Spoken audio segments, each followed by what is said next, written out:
Queridos amigos, hermanos, le damos la bienvenida a esta nueva plataforma digital que queremos compartir con todos ustedes. Siempre es un buen momento para compartir la palabra de Dios con nuestros hermanos, pero también con todas aquellas personas que necesitan ser alcanzadas por el amor de Jesucristo. Así que los dejamos ahora con una palabra de Dios a través de nuestro pastor. Que el Señor les bendiga. Les saludo en el nombre del Señor a todos nuestros hermanos, miembros del Ministerio Shekinah y también miembros de la Iglesia de Cristo. Que la paz del Señor esté en cada corazón y en cada hogar. Damos gracias al Señor por este tiempo, que es un tiempo de reflexión, un tiempo de meditar en la promesa del Señor. Estas promesas son fieles y verdaderas, como dice la palabra del Señor. Yo quisiera compartir con ustedes un encargo que Pablo hace a Timoteo. Allí en 2 de Timoteo capítulo 4, verso 1 al 8, nos dice la palabra del Señor: te encarezco delante de Dios y del Señor Jesucristo, que juzgará a los vivos y a los muertos en su manifestación y en su reino. Que prediques la palabra, que instes a tiempo y fuera de tiempo, redarguye, reprende, exhorta con toda paciencia y doctrina. Porque vendrá tiempo cuando no sufrirán la sana doctrina, sino que teniendo comezón de oír, se amontonarán maestros conforme a sus propias concupiscencias, y apartarán de la verdad el oído y se volverán a las fábulas. Pero tú, sé sobrio en todo, soporta las aflicciones, haz obra de evangelista, cumple tu ministerio. Porque yo, dice Pablo, ya estoy para ser sacrificado y el tiempo de mi partida está cercano. He peleado la buena batalla, he acabado la carrera, he guardado la fe. Por lo demás me está guardada la corona de justicia, la cual me dará el Señor, juez justo, en aquel día. Y no solo a mí, sino también a todos los que aman su venida. Este es un encargo que el apóstol Pablo le hace a su hijo espiritual, a su discípulo. Te encarezco, te encargo que difundas la palabra, que la compartas, porque la palabra de Dios es fiel y verdadera. Dice la Escritura que todo pasará, mas la palabra del Señor permanecerá para siempre. Te encargo solemnemente que prediques la palabra. Dice, y le hace un encargo no de persona a persona solamente, sino que pone como testigo de este encargo, pone nada menos que a nuestro Dios y a nuestro Señor Jesucristo. Dice, te encarezco delante de Dios y del Señor Jesucristo, que juzgará a los vivos y a los muertos en su manifestación y en su reino. Porque todo está preparado para ese tiempo. Todo lo que nosotros hagamos en esta vida será una siembra, pero luego esa siembra traerá frutos. Por eso la Escritura dice que todo, no os engañéis, dice, Dios no puede ser burlado, todo lo que el hombre sembrare, eso también segará. Y lamentablemente en este tiempo estamos viendo la cosecha de mucha siembra de los hombres impíos, de los hombres que no han atendido a la voz de Dios, sino que han hecho sus propias obras, ¿cierto? Que son, como dice la palabra del Señor, ¿cierto? Son cosas que el hombre ha puesto en su corazón para hacer y las hacen. Y no han consultado a Dios. Pablo le dice a Timoteo, te encarezco delante de Dios y del Señor Jesucristo, que juzgará a los vivos y a los muertos. Es decir, Dios es Dios de vivos y Dios de muertos. En una parte de la Escritura dice Dios de vivos, Dios de muertos. Y en otra parte dice que solamente Dios de vivos. En el sentido de que Él da vida. Jesucristo es la vida. Y cuando nosotros tenemos a Cristo, tenemos la vida. pero también va a juzgar a aquellos que no tienen la vida. Por eso que es Dios de muertos también. Por eso Pablo le dice a Timoteo que juzgará a los vivos y a los muertos en su manifestación y en su reino. Ahora, lo maravilloso de esto es que Dios, a través de Jesucristo, ya nos ha invitado a entrar en su reino. El día que nosotros creímos y confesamos a Jesucristo como nuestro Señor y Salvador, ya vino el reino de Dios a nosotros. Por eso que la promesa del Señor dice que a los que a Dios aman, todas las cosas les ayudan a bien, a los que conforme a su propósito son llamados, porque ya estamos en su reino. Y estando en su reino, nosotros tenemos las promesas del Señor a nuestro favor. Y no es que seamos exclusivos, solamente hemos confesado a Jesucristo y creímos en Él. Y por haber creído, según el apóstol Juan, por haber creído en Jesucristo como el Hijo de Dios y haber aceptado a nuestro Señor Jesucristo como nuestro Señor y Salvador, nos dio la autoridad o potestad de ser llamados sus hijos. Y así como Pablo llama a este hijo Timoteo para encargarle algo muy sublime, muy importante, que predique la palabra. Así también nosotros, Dios nos ha puesto este encargo a nosotros, ¿cierto? Anda y predica la palabra. Como dice la Escritura allí, Jesús lo dice en el libro de Timoteo, ¿cierto? Id y predicad el Evangelio a toda criatura. Id y haced discípulos, bautizándolos en el nombre del Padre, del Hijo y del Espíritu Santo. Te encargo solemnemente. Ahora, cuando cita a Dios y a Jesucristo como testigos, es porque está aludiendo a la ley. En el libro de Deuteronomio nos habla, en la ley de Dios que dio a Moisés para el pueblo, le dice que cuando tú juzgues a alguien, no lo juzgues solamente como testigo a una persona, porque no sirve. Tienen que ser 2 o 3 testigos, para que, como dice Mateo, también allí en el libro de Mateo, capítulo 18, verso 16, que dice que en boca de 2 o 3 testigos consta toda palabra. O sea, esto está firme.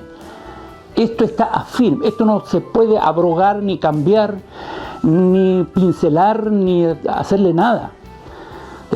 Simplemente si nosotros obedecemos, predicando la palabra del Señor, hablando a otros, difundiendo la palabra, sobre todo en este tiempo de aflicción, si tú la difundes desde el lugar donde tú estás, del lugar donde yo estoy, la difundo, ¿cierto? Estoy cumpliendo, porque Dios es mi testigo y el Espíritu Santo también que nos guía. Y Jesucristo nuestro Salvador, como le dice Pablo a Timoteo. Que prediques la palabra, que instes a tiempo y fuera de tiempo. Me gusta esta expresión. Que compartas la palabra. La palabra no pasará. Es antes, durante y después. O sea, la palabra de Dios lo cubre todo. Futuro, presente y pasado. Por eso le dice Pablo a Timoteo que predique la palabra, que instes antes de tiempo y fuera de tiempo. A nosotros nos cuesta un poquito entender eso. ¿Cómo fuera de tiempo? Si todo tiene su tiempo. Pero nos dice así porque Dios es el dueño del tiempo. Dios está en el presente, en el futuro y en el pasado. Y cuando a nosotros nos llama para que prediquemos su palabra, que no pasará, es porque nosotros tenemos que predicarla tal y como es. Luego le dice, ¿cierto? Recuérdalo o redargúyele, recuérdale. El apóstol Pedro dice en una parte, dice, ustedes saben esto. Se los hemos dicho muchas veces, se los he dicho, pero es necesario que se los repita. De repente necesitamos que Dios nos redarguya, nos recuerde lo que tenemos que hacer. Gloria a Dios por esto, ¿cierto? Luego dice, redarguye, reprende, exhorta con toda paciencia y doctrina. Y aquí es bueno meditar en esto, cuando dice que debemos redarguir, reprender y exhortar con toda paciencia y doctrina. Allí entra la disciplina del Señor. Como dice el libro de los Hebreos, ¿cierto? En el capítulo 12, el libro de los Hebreos nos enseña y nos habla de que la disciplina del Señor al presente es causa de tristeza. Nadie le gusta que le llamen la atención, pero luego dice que cuando nosotros hemos sido disciplinados en su palabra, ¿cierto? Ya no somos bastardos sino hijos. Y no desmayes, dice allí la palabra, cuando eres reprendido por el Señor, porque el Señor al que ama reprende, azota y a todo el que recibe por hijo. Por eso ahí habla de la disciplina. Recuérdales, exhórtales con toda paciencia, ¿cierto? También está la mansedumbre. Como dice el apóstol Pedro, que nosotros debemos hablar a otros de la razón, de la fe que hay en nosotros, con paciencia, con humildad, con mansedumbre. Jesús nos dio ejemplo de mansedumbre. Cuando hablamos de la palabra mansedumbre, estamos hablando de alguien manso, no de alguien arisco. En el campo, cuando los jinetes quieren montar un caballo, sobre todo si el caballo nunca ha sido montado, se necesita amansarlo. Porque si no se amansa, el caballo lo puede tirar y lo puede herir, puede salir dañado. Entonces es necesario amansarlo. Una vez que el caballito está amansado, entonces lo puede montar y puede ir a muchas partes. Así también nosotros tenemos que ser mansos. En otras palabras, ser amansados por el Señor, humildes. Amén. Dice la palabra del Señor, exhorta con toda paciencia y doctrina. La doctrina que habla la Escritura es la doctrina eterna. No es una doctrina de religiones, no es una doctrina de dogmas, no es una doctrina de reglamentos internos, sino que es la doctrina eterna. Y la doctrina eterna, como dice la Escritura, ¿cierto? Porque vendrá tiempo cuando no sufrirán la sana doctrina, es decir, no la soportarán, como muchos hoy día. Prefieren oír cualquier cosa, pues pueden hacer cualquier cosa, incluso cosas increíbles a los ojos de Dios, cosas abominables. Para ellos es fácil, lo hacen, lo practican, lo usan. Pero nosotros tenemos que sujetarnos a la doctrina eterna, porque esa doctrina es la que tenemos que sufrir nosotros, experimentarla para poder ser amansados. Dice, sino que teniendo comezón de oír se amontonarán maestros conforme a sus propias concupiscencias. Esto a mí me inquieta, el saber de que hay muchas personas que entregan lindos mensajes copiados de otros, que entregan anécdotas, fábulas, cuentos y mucho cuidado. Tenemos, como dice Pedro, la palabra, la profecía más segura, que es la palabra de Dios. No necesitamos ingredientes fuera del contexto bíblico, no necesitamos esos ingredientes. El Espíritu Santo nos da sabiduría, gracia y entendimiento para entregar el mensaje de salvación. Puede ser muy sencillo, pero puede ser muy profundo. Por eso dice que teniendo comezón de oír, estos pseudos maestros se amontonarán conforme a sus propias concupiscencias, o sea, sabios en su propia opinión. Tenemos que tener cuidado.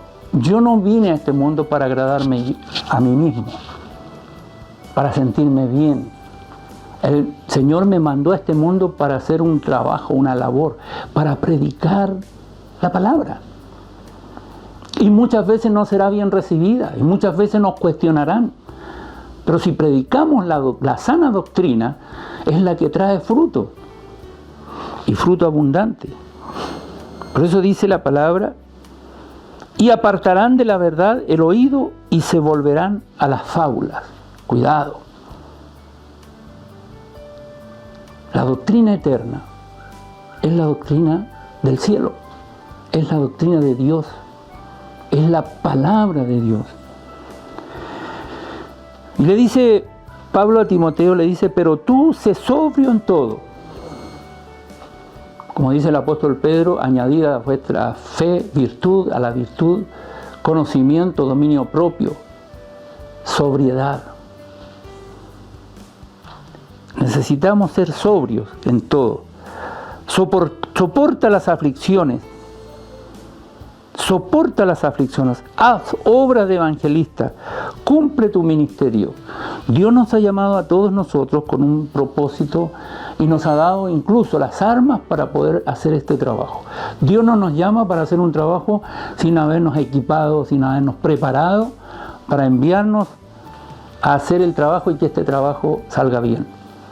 Todas las armas, como dice el apóstol Pablo, que las armas de nuestra milicia no son carnales, sino poderosas en Dios para la destrucción de fortalezas, así también Dios nos ha dado armas como la palabra del Señor, la sana doctrina, la sobriedad para predicar su palabra.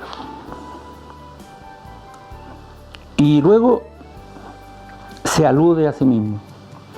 O sea, habla de él mismo. Pablo dice, porque yo ya estoy para ser sacrificado y el tiempo de mi partida está cercano.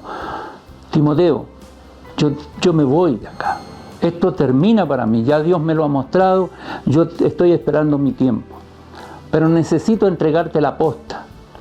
Necesito entregarte esto para que tú a su vez lo entregues a otro. Porque esa es la gracia de nuestro Señor Jesucristo, de dar de gracia lo que de gracia hemos recibido. No nos podemos quedar con eso.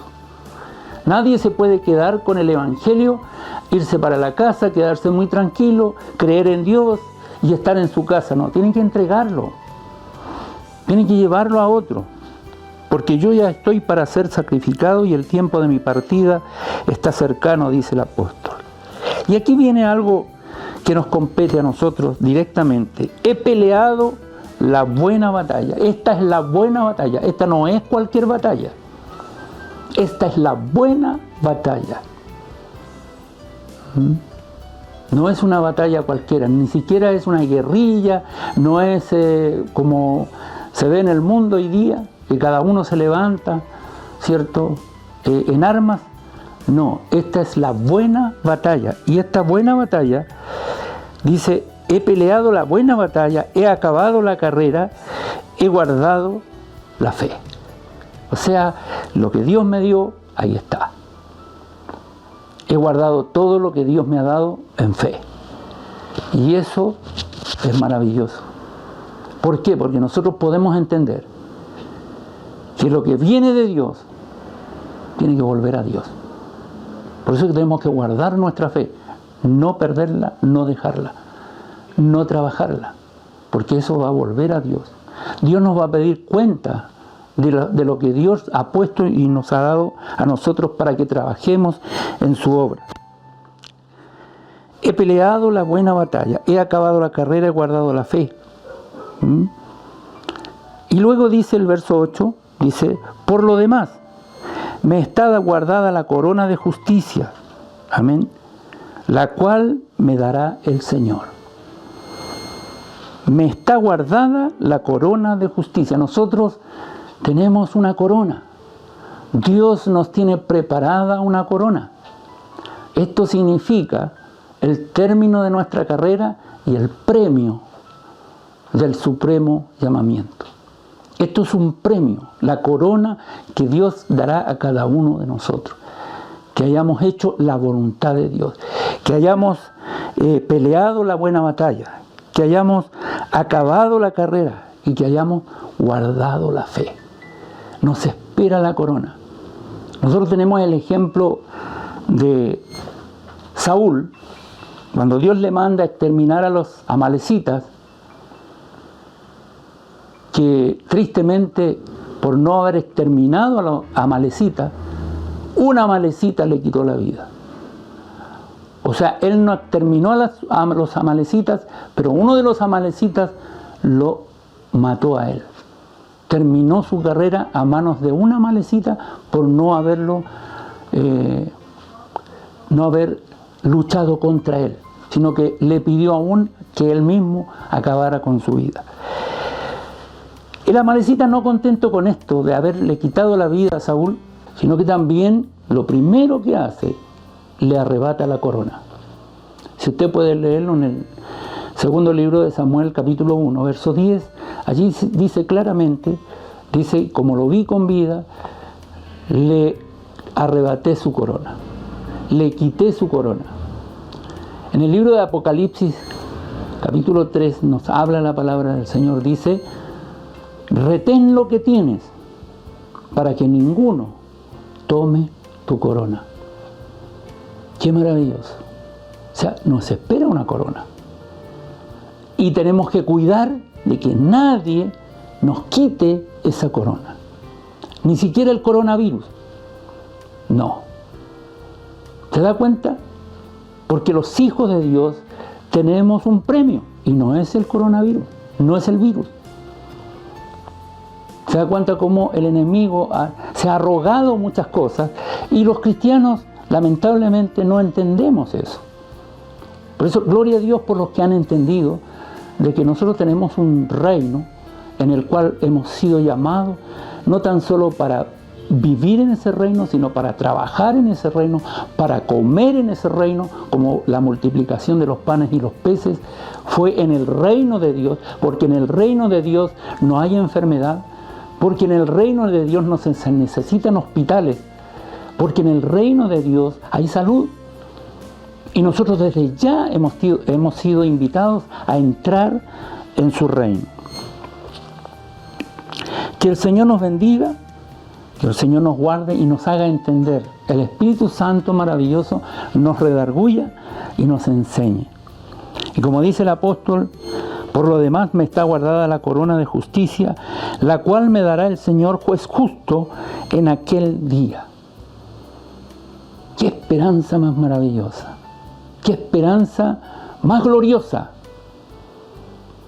Irnos de esta vida con el gozo de haber hecho la voluntad de Dios y entrar en el reino de Dios con el supremo llamamiento y con el premio que Dios nos tiene para cada uno de nosotros. Como dice el apóstol Pablo, no solo a mí, sino también a todos los que aman su venida. Yo recuerdo de niño, antes de conocer a Dios en la profundidad que le estoy conociendo hoy día, siempre me hablaban de muerte o me hablaban del final de los tiempos, me daba temor, me daba miedo. Hasta que un día el Espíritu Santo me enseña de que si yo me aplico, me disciplino en su palabra, en sus estatutos, ese miedo se va. Y es la verdad. Cuando nosotros tenemos una cuita, ¿cierto? Cuando nosotros tenemos una deuda, cuando en nosotros hay un remordimiento, eso trae miedo, trae preocupación, trae temor. Y lejos de amar la venida del Señor, decimos, Señor, por favor, no. Como le dijeron los aldeanos que vivían alrededor de Gadara, cuando habla la palabra del Señor del endemoniado gadareno, los aldeanos del lugar le pidieron a Jesús que se fuera de sus contornos. ¿Por qué? Porque ellos no estaban preparados para lo que Dios les prometía, les ofrecía. Ellos no lo entendieron. Ellos lo único que les preocupaba era que la fuente de ganancia, la cual eran los cerdos, se habían ahogado. Un hato de 2000 cerdos se ahoga, se les terminó la fuente de ganancia. Hoy día el hombre está preocupado de eso. Hoy día las personas están preocupadas de que va a haber hambre, va a haber miseria, no hay trabajo, no hay salud, no hay nada. Es porque no entienden de que en el reino de Dios, para eso el Señor nos ofrece su reino. ¿Se da cuenta? Que es importante conocer el reino de Dios. Y esto no es, no es una utopía, no es algo que nosotros es como una ilusión, como algo mágico. No, esto es real. El reino de Dios es un reino real. Y es un reino, como dice la Escritura, de provisión. Que eso fue lo que Dios trajo al pueblo de Israel de Egipto y los llevó por el desierto, ¿cierto? Y ellos, cuando llegaron a la tierra prometida, tenían miedo de entrar a la tierra prometida. ¿Por qué? Porque habían gigantes allí. Porque el enemigo siempre ha querido asustar al ser humano. No, tú no puedes entrar ahí. No, no puedes hacerlo. Sin embargo, Dios, a través de la persona de Jesucristo, nos invita a entrar en su reino. Porque en el reino de Dios hay multiplicación, hay bendición, hay salud, hay restauración, hay sosiego, hay tranquilidad, hay paz. Tú no tienes temor. No hay temor. El verdadero amor es afuera el temor. Por eso el apóstol Pablo termina su carrera. Y el apóstol Pablo, antes de entender eso, Dios también le hizo un encargo a él. Cuando él se convirtió al Señor, cuando él perseguía a los cristianos porque pensaba que eso era lo correcto, la Escritura dice que él persiguió a los cristianos, consintió en la muerte de Esteban, uno de los discípulos del Señor. Porque él pensaba, porque el mundo piensa que lo que está haciendo está bien.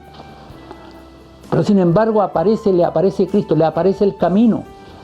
Dice que iba camino a Damasco, porque hay caminos que al hombre le parecen derechos, pero sus fines son fines de muerte. Pablo iba corriendo detrás de los cristianos para encarcelarlos, para matarlos, para exterminarlos. Iba camino a Damasco, pero en ese camino se le aparece el camino. Se le aparece Cristo y le dice a Pablo: Saulo, Saulo, ¿por qué me persigues? ¿Quién eres, Señor? Yo soy Jesús, yo soy el camino, yo soy la verdad, yo soy la vida, a quien tú persigues. Dura cosa te es dar cosas contra el aguijón. El hombre, cuando no ha creído y ha creído más en las cosas terrenales, es dura cosa dar cosas contra el aguijón. Y le vienen cosas peores. Y yo quiero aconsejar a través de la palabra a la iglesia de Jesucristo. Me daba mucha pena cuando veía yo en ciertos lugares que está esta epidemia o esta pandemia, en donde la gente ya eso pasó. Y la gente sale a los balcones y riendo y haciendo fiestas, y viene a mi espíritu y me dice: cuando el hombre diga paz y seguridad, entonces vendrá sobre ellos destrucción repentina. Le tenemos que ganar al coronavirus, le tenemos que ganar a esta enfermedad. Sin Cristo no gana nadie. Por eso Pablo dice con propiedad: he acabado la carrera, he guardado la fe. Por lo demás me está guardada la corona de justicia, la cual me dará el Señor, juez justo en aquel día. Y no solo a mí, sino a todos los que aman su venida. Que la paz del Señor esté en cada corazón. Le invito a cerrar sus ojos y a hacer una oración al Señor, Rey de Reyes y Señor de Señores. Dios eterno de los cielos, en el nombre poderoso de Jesús, levanto mis manos ante el Dios Todopoderoso para agradecer todas tus bondades, todas tus misericordias. Gracias, oh Dios, por tu palabra, porque es promesa fiel para aquellos que han creído. Señor, el apóstol lo tenía claro, el apóstol Pablo lo tenía muy claro. Y hoy, Señor, a través de tu palabra, nosotros recibimos esta palabra, Señor, y vamos a abrir nuestros labios para hablar a otros que hay un Dios en los cielos, que es misericordioso, que no nos ha pagado conforme a nuestros pecados, sino conforme a sus misericordias. En esta hora extendemos nuestras manos por fe hacia aquellos que están en aflicción, a aquellos, Señor, que están en enfermedad, a aquellos que no te conocen, Dios eterno. Danos la oportunidad de poder llevar tu palabra y que tu palabra corra y sea glorificada y vaya para lo que fue enviada. Tu palabra, Señor, sea confirmada en nuestros corazones. A través de esta oración oro por cada hogar de los que están escuchando este mensaje. Señor, trae la paz sobre sus vidas. Trae la provisión sobre sus vidas. Nos despojamos de todo miedo, de todo temor. Porque todo esto ha traído temor aún en los hogares de los cristianos. Pero hoy, Señor, nos despojamos. Esperamos en ti, confiamos en tu palabra y en tu promesa. Que la gracia de nuestro Señor Jesucristo, el amor de Dios el Padre y la comunión de tu Espíritu Santo sea con todos nosotros. Amén y amén. Que el Señor les bendiga.